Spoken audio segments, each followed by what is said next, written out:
Czas dobrze też można spędzać samemu. Prawda?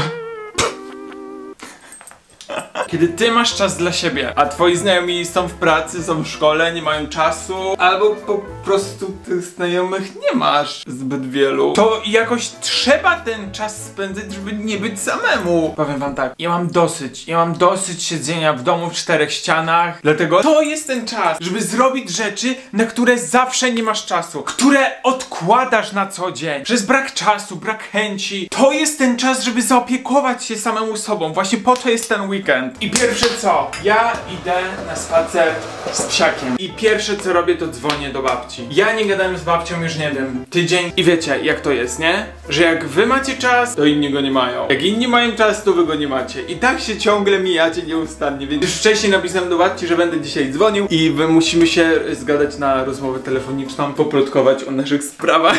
Przy okazji zrobimy trochę kroków. I zazwyczaj idę z nim na półgodzinny spacer, tak żeby miał czas się załatwić, miał czas trochę pobiegać, ale dzisiaj ja chcę iść na co najmniej 1,5 godziny. I właśnie sobie zrobimy herbatę. Nigdy nie lubię pić zielony herbat. No nienawidzę mięta, to ewentualnie jest taką herbatą, którą mógłbym wypić jak jestem chory. To mi się zawsze kojarzy z takim czasem, kiedy po prostu wymiotujesz i mama ci mówi: ej, wypij tam miętę na ten żołądek, będzie ci lepiej. Wierzę, że będę zdrowszy po tym jednym kubku. I co najważniejsze, ja zawsze daję do herbaty 11 gram cukru. To jest sporo jak na taki... Ale teraz wypiję bez cukru. Dam radę. Tylko jest jeszcze takie pytanie, czy ten kubek mi się po prostu nie roztopi? On niby jest do gorącego, ale czy do wrzątku? Dobra, sprawdzimy, najwyżej się roztopi, nie? Ale czad! Nie no, petarda. A my idziemy ubrać się i idziemy do psiaka. Halo psiaku, czy ty jesteś już gotowy? No ubierz się. Wiesz gdzie idziemy? Na spacerek. Pójdziemy daleko? Na długi spacer? Dwóch tylko pójdziemy. Ej, czułem się jakbym co najmniej pił tą herbatę z cukrem. Serio, była tak słodka i tak dobra. Nigdy w życiu mi nie smakowała tak dobrze herbata miętowa. Akurat coś wąchał i taki gilbu wyskoczył prosto na twarz. I dobra, czajcie to. Ja tą maszynkę elektryczną używam od października. I mamy marzec. I ja od końca października do początku marca ją po raz pierwszy ładowałem. To jest pół roku. Rozumiecie to? Pół roku wytrzymała mi ta maszynka i ja nie musiałem jej ładować przez tyle miesięcy. Może nie jestem osobą, która goli się dzień w dzień, no bo nie. Ja golę się raz na 3-4 dni i uważam, to jest ogrom czasu, to jest naprawdę bardzo dużo. Wczoraj miałem tak przypał ogromny. Słuchajcie to. Wczoraj przytulaliśmy się na przywitanie, nie? Nie wiem jak wy się witacie z ludźmi, ale ja na przykład albo przytuleniem, albo buziakiem. I wczoraj witałem się przytuleniem, nie? I nasze twarze dosłownie styknęły się na, no może 5-10 sekund. I rozumiecie to, że ja wczoraj czuję, że mnie normalnie piecze cała twarz. Idę do łazienki, patrzę, a ja mam to. Cała połowa twarzy moja była czerwona. No normalnie mnie tak piekła, nie mam zielonego pojęcia co to było. Ja mówię, nie wierzę po prostu w to. Rozumiecie to? Ja nie znam bardziej wrażliwej skóry niż moja. Ale zapach! O mój Boże! Ale obłędne! To pachnie jak moje wakacje w maju. No ale wracając do skóry, całe szczęście, że to się działo u mnie w domu, no nie? Ja po prostu pobiegłem do toalety z taką prędkością, wziąłem mój płyn oczyszczający, którego używam i co? No i zmyłem to. Ale przez kolejną godzinę po prostu nic się nie ruszało, nie? Dopiero po 2 godzinach zaczęło mi to schodzić, a po 3 już było tak minimalnie, jak położyłem się do łóżka. Na dzisiaj wstaję, no i nie ma jak widzicie nic. Ale rano czułem jeszcze jak mnie po prostu to miejsce lekko pali. Używam maski z Origins i wiecie co? Nigdy wcześniej jej nie używałem. Tu jest napisane Overnight Hydrating Mask. Wcale nie mamy godziny 13:37 i wcale to nie jest maska na noc. O mój Boże. Co teraz się stanie? Twarz mi wybuchnie? Ja teraz mam taką manię czytania wszystkich składów produktów. To nic, że ja z tego nic nie rozumiem, ale buja. I zawsze sobie wchodzę i tłumaczę wszystkie poszczególne te składy produktów. Bo po prostu po ostatnim, co ja w ogóle zrobiłem? Co ja zrobiłem? Rok temu stwierdziłem, że ja retinol chcę stosować, nie? I tak go stosowałem, że spaliłem sobie skórę. Tak, to nie są przelewki, to nie są żarty i z retinolem i z różnymi produktami trzeba podchodzić naprawdę ostrożnie. Mi się wydawało, że ja podchodzę ostrożnie, ale jak widać niewystarczająco, bo połączyłem 2 produkty, które są ze sobą no nie do połączenia. Brawo Filip! Ja zawsze wychodziłem z stwierdzenia, kto czyta w ogóle składy produktów, po czym robię to. Robię to i to całkiem regularnie. Ale wiecie co? Jako żona jest na noc, ja sobie ją dzisiaj zmyję. W ogóle wiecie, że każdą skórę trzeba nawilżać i to nieważne, czy masz skórę tłustą, normalną, mieszaną, czy suchą. A mówię wam to, bo na swoim przykładzie ja zawsze wychodziłem z założenia, jak byłem młodszy, ja wręcz byłem przekonany, że skórę tłustą należy wysuszać, nie? I stosować produkty jak najbardziej wysuszające. A pamiętajmy, że nawilżenie nie oznacza natłuszczenie. To nie jest to samo. I przez ten okres, kiedy były silne mrozy, bardzo zimno na dworze, ogromny wiatr, ja tą skórę nawilżałem podwójnie, bo ja po prostu czułem, jak tak zrobiłem, to ja po prostu czułem się jak jakiś meme, bo dobrze, że się o tym mówi, że nasza pielęgnacja no powinna się różnić od tej latem, a zimą, nie? Ja w ogóle ostatnio sobie tak pierdolę taką rutynę, nie? Moja rutyna to chyba się składała z 50 kroków, nie? Ale stwierdziłem, że nie, ja tak nie mogę żyć, bo mi ogarnianie się wieczorem zajmowało godzinę. Plus oczywiście jeszcze dodatkowa godzina, nie wiem, mycie włosów, ogarnianie włosów, to jest zbyt dużo czasu. No i musiałem zrezygnować z kilka kroków i jest serio dobrze, nie? Ja bardzo sobie cenię minimalistyczne rutyny pielęgnacyjne, mimo że czasem sobie naprawdę lubię dowalić jakąś maseczkę i wiecie, posiedzieć tak jak na przykład dzisiaj. Tak w większości życia po prostu nie mamy na to czasu, więc znów wróciłem do trochę mniejszej. Bo wiecie, to nie jest tak, że wy nakładacie wszystko naraz. Wy musicie odczekać.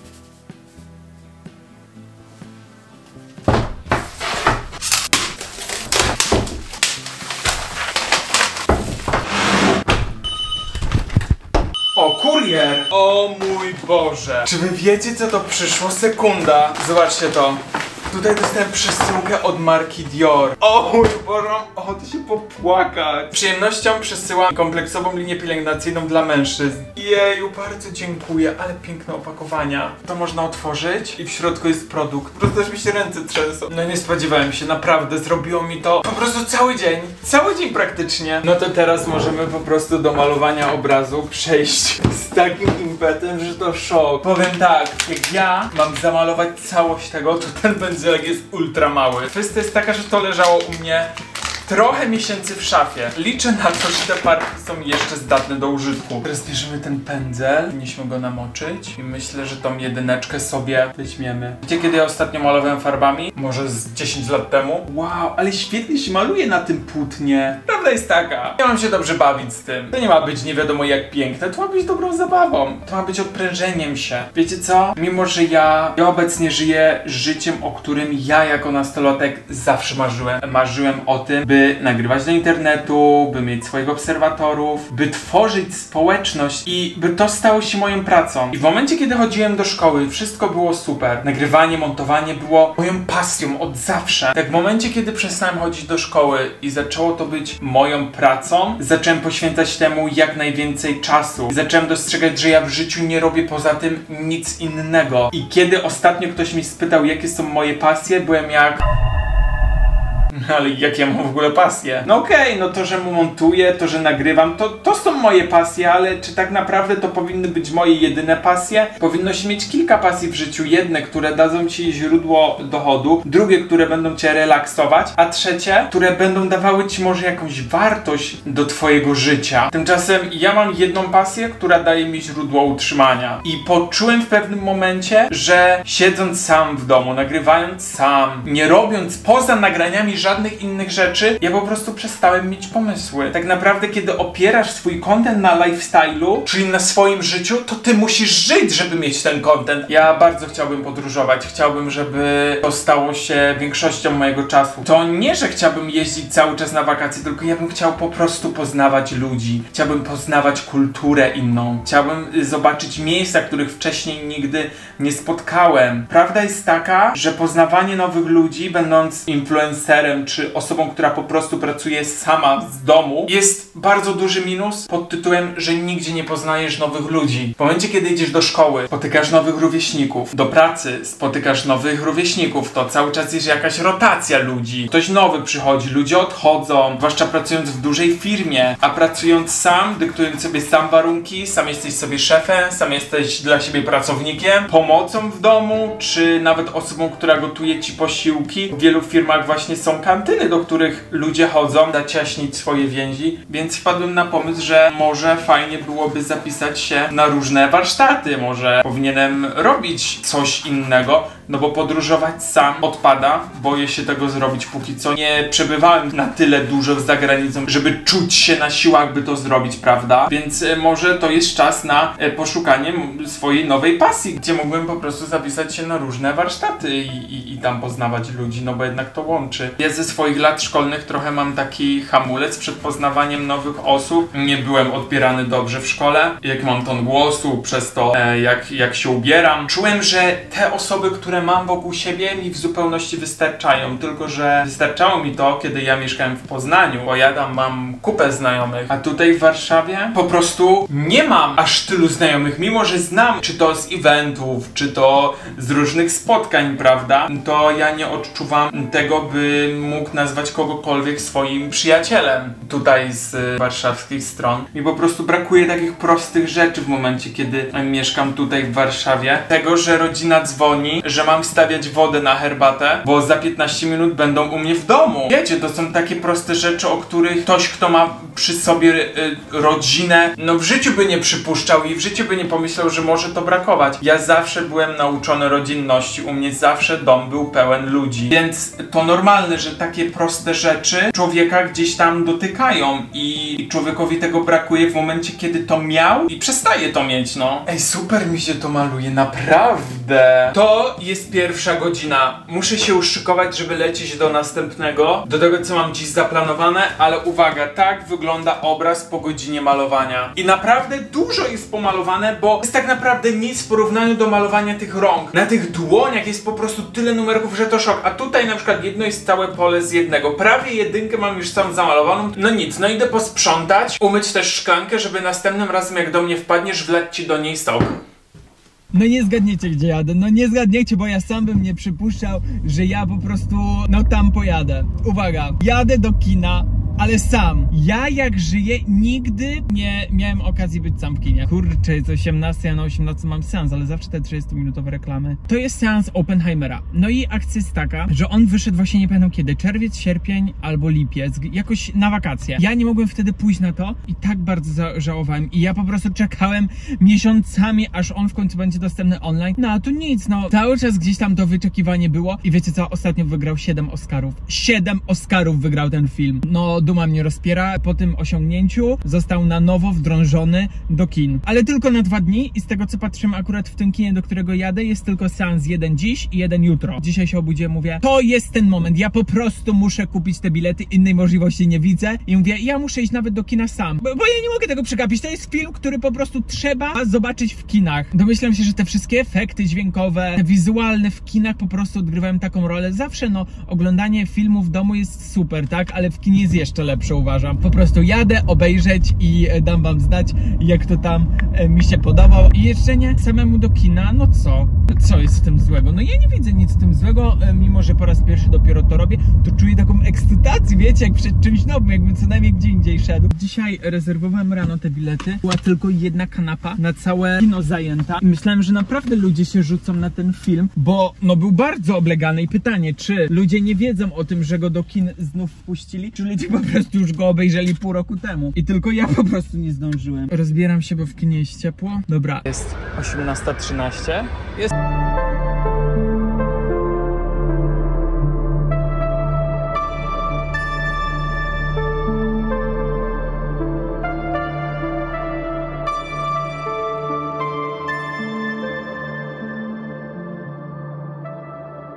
Był absolutnie fantastyczny, ale zaraz po prostu o szczegółach, bo jeszcze jestem w galerii. Absolutnie perfekcyjny pod każdym względem. 3 godziny minęły mi tak. Mimo że ja się spóźniłem te 14 czy tam 13 minut i wiecie co okazało się? Że nie było w ogóle reklam dzisiaj. Jak zawsze są reklamy w kinie, tak dzisiaj ich nie było. To była po prostu uczta dla moich oczu, uszu, do wszystkiego. Muzyka, jaką rolę odgrywa w ogóle w tym filmie, to jest szok. Tam po prostu na każde stuknięcie pięknie kadry się zmieniają. Nie, ja jestem zakochany i powiem wam tak, mimo że historia tego i ogólnie tematyka tego filmu jest przykra, tak? No bo mówi o człowieku, który stworzył Ta historia jest tak perfekcyjnie ukazana. Jak ludzie idealnie gonią się. Jest ten wyścig szczurów. Kto pierwszy co zrobi szybciej i nie zastanawiając się nad skutkami ubocznymi pewnych rzeczy. O, 10 zł do zapłaty?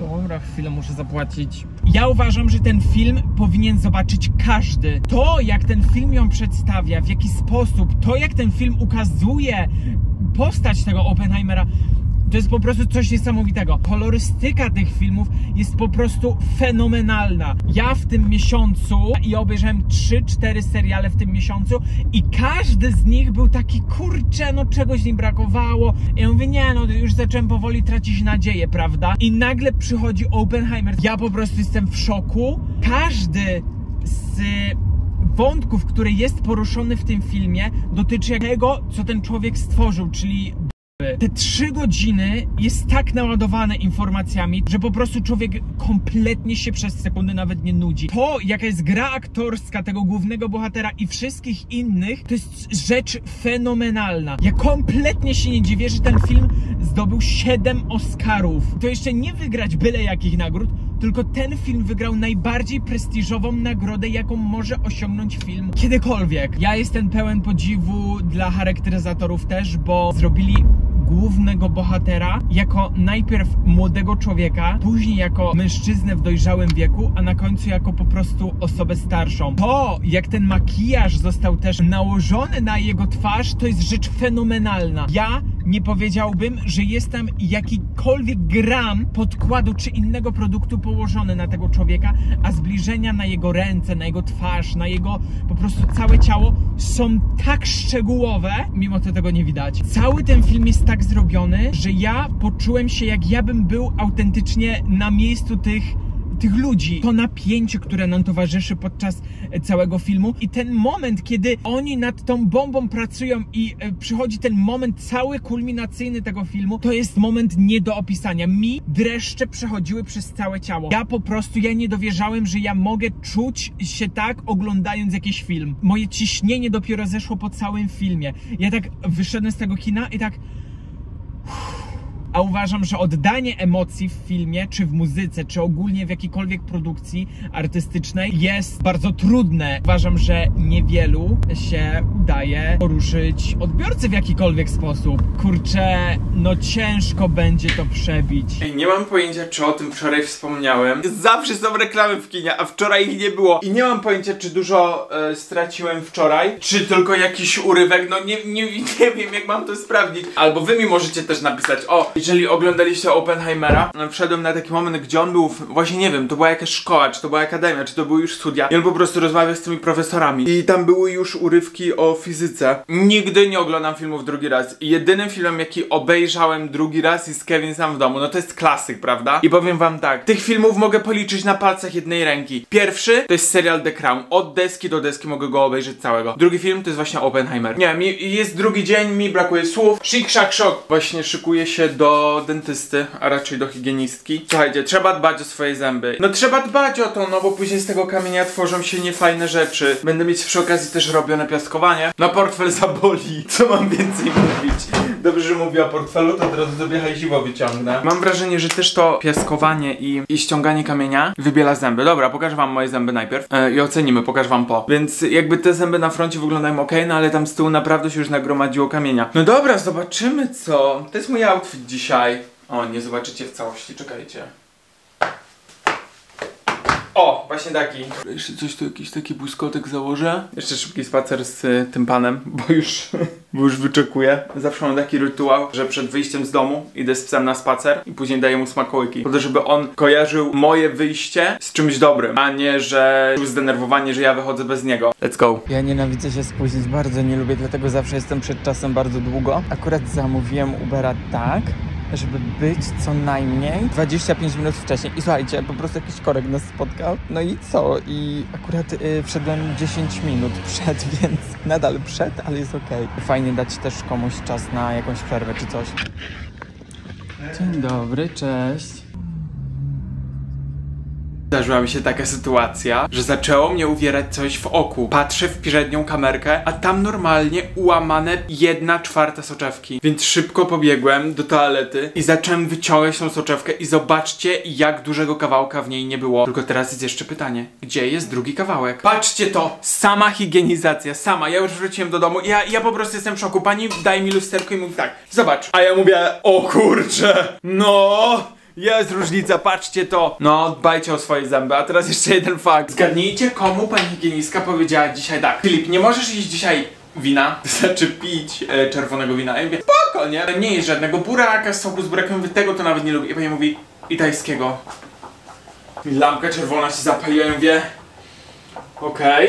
Zgadnijcie, kto wczoraj zrobił na obiad na dzisiaj tajskie. Ten obiad jest na dzisiaj i na jutro. Pojutrze on już nie będzie dobry, więc ja nie wyrzucę jedzenia. No i teraz człowiek stoi przed dylematem, jeść czy nie jeść. No aż jak się na to patrzy, to aż chce się zjeść. Jaka jest moja decyzja? No oczywiście, że to zjem. Mam nadzieję, że ten film w żadnym stopniu nie trafi do mojej pani higienistki. A jeżeli tak, to pozdrawiam. Ej, dobra, no nikt nie uwierzy. No nikt nie uwierzy. Podchodzę sobie do lustra, myję ręce i patrzę, coś mi się tu świeci. To jest kawałek soczewki, rozumiecie to? Jadę dziś jeszcze na siłownię i zawsze kiedy jadę na nią, to zakładam soczewki po tej sytuacji. No nie mam żadnych zapasowych, zawsze są 3 w pudełku. No i akurat dzisiaj musiało być tak, że jak mi pękła, to nie mam żadnych w zapasie. Dzisiaj trening klata, biceps, no i czasem też ambarki sobie wdrążam.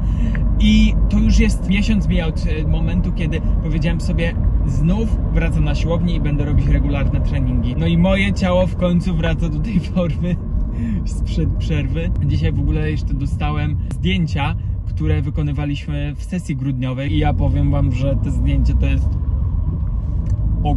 O kurde, no, są spicy. Oliwka jest tak utalentowaną osobą. Załączę wam tutaj kilka zdjęć.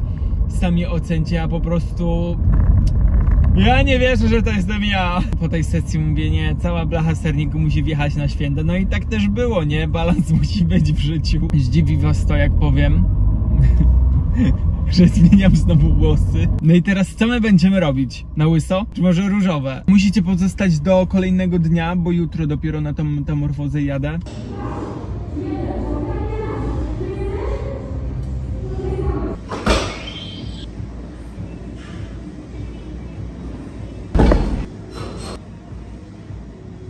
Ej, dobra, wiecie co stwierdziłem? Jak mam blisko do salonu, w którym mogę kupić soczewki, to ja sobie je kupię. Tylko jest jeden problem, że właśnie w tym salonie zazwyczaj tych soczewek nie było, przez to ja przestałem jeździć stacjonarnie i zamawiałem zawsze online. Jestem dobrej myśli. Dzień dobry, ja bym chciał kupić soczewki miesięczne. No to trzeba poczekać na koleżankę jakieś 5 minut. Dobrze, okej. Chyba, że pan ma coś jeszcze tutaj do załatwienia. Niestety nie.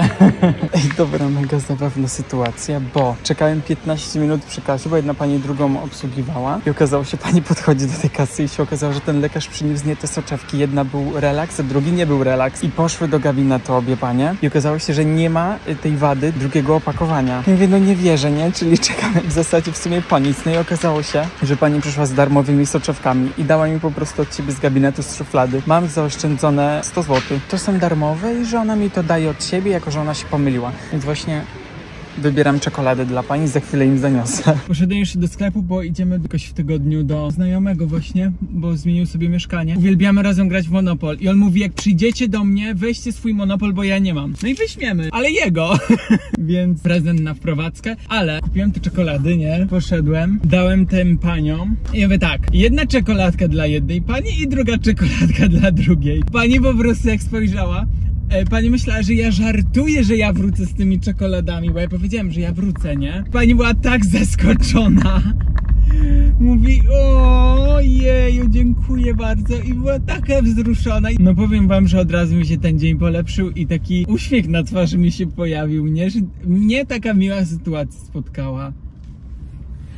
Dziś jest ten dzień, dzisiaj idę na metamorfozę włosów i mam tak dobry humor, mimo wczoraj sobie jeszcze wieczorem trochę pograłem na PlayStation i nie zgadniecie, o której poszedłem spać. No nie zgadniecie. 2 w nocy. Jeszcze odpisywałem na maile, mówię, nikt nie może zostać bez maila. Ja mam zasadę, że mail musi być odpisany w ciągu 24 godzin. I choćby skały srały, mail musi być odpisany. No i poszedłem spać. Obudziłem się dzisiaj o 9, żeby wszystkim wyrobić i się nie wyrabiam! Ale będzie dobrze, no będzie będzie dobrze, no co mam powiedzieć? Będzie super, a nie dobrze, no będzie wspaniale. Kurczę, no metamorfoza jest takim momentem, gdzie no wszyscy tak się cieszą, mają taki dobry dzień. Ale myślę, że to, co my będziemy w ogóle robić, to już wam opowiemy w salonie, jak już będę z Robertem. Więc posłuchajcie naszej konsultacji. W ogóle, ja wam muszę to powiedzieć. Mój fryzjer zrobił metamorfozę salonu. To jest najpiękniejszy salon, jaki ja w życiu widziałem. Najpiękniejszy. Po prostu, ja wam zrobię room tour. Ten salon zrobił taki glow up, że klękajcie narody. Jest przepięknie tam. No dobra, jedziemy. Przyszedłem do Roberta i mówię tak. Na filmie powiedziałem, że zrobiłeś remont salonu. Mówię, ja muszę to pokazać, czy mogę? Ale Robert mówi, no pewnie, więc wam pokazuję. Chciałem zacząć od recepcji. Zobaczcie to.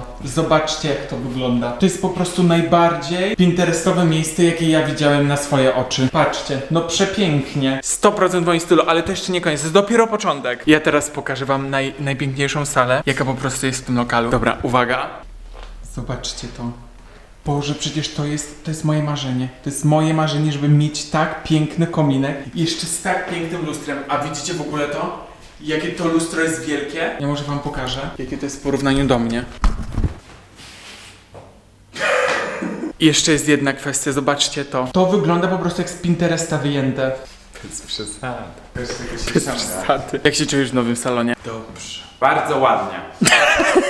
Dobra, co robimy? Co byś chciała uzyskać? Chciałbym uzyskać, żeby to był bardziej naturalny efekt, żeby on mi się nie odcinał w tym miejscu, żeby nie był widoczny odrost i kolor. Bo moim zdaniem ten kolor się rzuca w oczy, że on fajnie wygląda jak jest mokry, no ale już odchodzimy od mokrych włosów, więc chciałbym, żeby na sucho ten kolor wyglądał tak naturalnie, żeby to było takie rozjaśnienie fajne, nie? Ustalmy to, co mamy teraz. Mamy farbę i twój naturalny odrost około 2 cm od głowy, tu już farba jest trochę wypłukana. Nadal to jest delikatnie ciemniejsze niż odrost, tego nie widać teraz, gdy one są tak zalakierowane, tak. Ale ogólnie jest to ciemniejsze trochę w końcach. Chcemy zrobić lekki refleks, żeby właśnie tą granicę też zatrzeć, ale pytanie, czy ty chcesz mieć taki efekt, że one są trochę jaśniejsze niż twoje naturalne włosy, czy chcesz po prostu, żeby to wyglądało 100% naturalnie, jakbyś nie farbował włosów, czy co chcesz uzyskać? Chcę, żeby to było właśnie widoczne takie rozjaśnienie. A chcesz, żeby to był gęsty refleks, czy rzadki? Chcesz, żeby to były takie mocniejsze łuśnięcia, szerokie, że jak machasz tymi włosami, to one są takie widoczne, że masz ciemniej, jaśniej i w ogóle? Czy żeby to było tak bardzo drobno? Nie chciałbym aż tak często, nie? Czyli bardziej rzadki. Tak, bardziej taki może surferski, coś w tym stylu. No tak jakby ci się od słońca pojaśniło. Tak, no, dokładnie. Czy ty chcesz je w cieplejszych odcieniach, bardziej takich neutralnych, czy w chłodnych? A jakie mi kolory pasują? Jakie odcienie? Ciepłe, zimne? Wszystkie pasują. To pytanie po prostu, co będzie bardziej widoczne? Bardziej widoczny będzie kolor w ciepłym odcieniu. Czy robimy tu takie łuśnięcia z przodu? To jest pytanie, tylko stwierdzenie. Aha, okej, dobra. Bo tu masz najdłuższe włosy i na tym będzie efekt widać, jak sobie to modelujesz. I to robimy na tyle naturalnie, że ja bym to zrobił normalnie, pojaśnił. Dobra, no okej, zróbmy, no. Skończyliśmy właśnie jedną stronę nakładania folii, teraz przechodzimy do drugiej i później będzie się rozjaśniało z kilkadziesiąt minut. I tak. Pięknie. I tak proszę bardzo, oto prezentuje się z gotowymi nałożonymi foliami. Jak wyglądam? Proszę o ocenę. Jaka jest skala ocen? Od 10 do 10. Nie widzę innej opcji. Zgadnijcie, z czego sobie zrobiłem statyw. Z magazynu Vogue Polska. I tak, teraz czekamy ile? Masz je rozjaśnią z 30 minut, aż będzie satysfakcjonujący. Proszę, to jest profesjonalna odpowiedź. Ej, ale mi lata to.